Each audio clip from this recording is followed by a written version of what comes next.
So can we jump straight to Christmas trees? Yeah. Because this is one that you seem to not be able to get away from because people can't get away from it.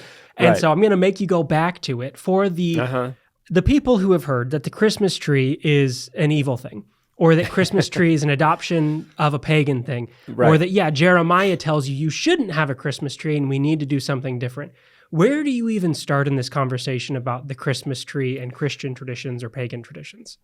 Well, I think it's certainly a widespread idea that the Christmas tree is an adaptation of earlier pagan use of boughs and things like that in decorating the home during a winter solstice festival.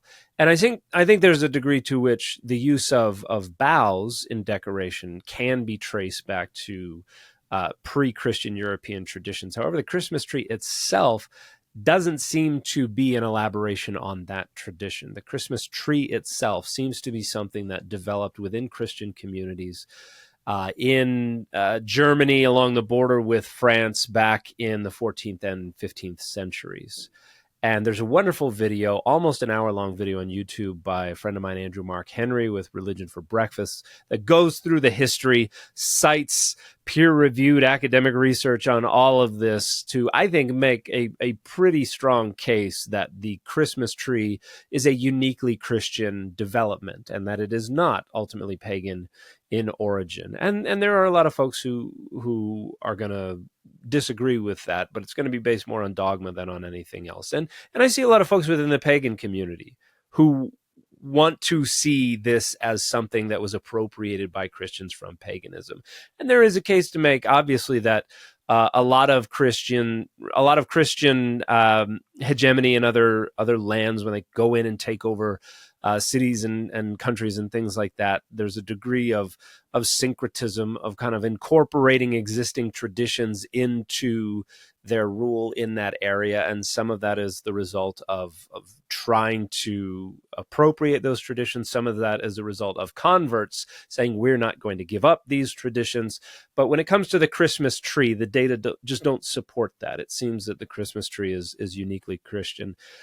But when we go back to Jeremiah, we get this passage where it talks about people chopping down a tree, and it says they work it with certain tools, and they bring it inside and cover it in silver and gold. And now a lot of people imagine, okay, chopping down a tree, bringing the tree inside, tossing tinsel that is silver and gold, or baubles or decorations all over it. That's what it's talking about, and it's not what it's talking about. What it's talking about is chopping down a tree and then using the wood. You're lopping all the branches off, you're cutting the bark off, you're shaping the wood into the desired core of a divine image that is then going to be plated in precious metals, silver and gold, frequently in some kind of anthropomorphic figure, but not always. But this is talking about the construction of a divine image, where the wood is basically the core of the divine image, because you're not going to build a whole anthropomorphic statue out of pure gold from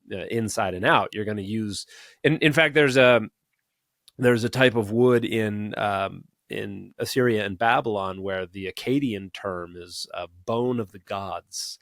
The idea being that this particular wood was suitable to use as the core of divine images. So what Jeremiah is condemning is the creation of divine images, of idols, to use a slightly more vulgar term. And, it's something that is usually going to be anthropomorphic in shape and plated in silver and gold. And the text even says it's nailed down, so it's kept in place. So this isn't a Christmas tree in any way, shape, or form whatsoever. That's just the overlay of a contemporary, kind of not nearly well enough informed about this time period perspective that is just reading into it what we bring to the text rather than trying to understand the text on its own terms. So the Christmas trees didn't exist in this time period. Jeremiah is certainly not condemning the use of Christmas trees.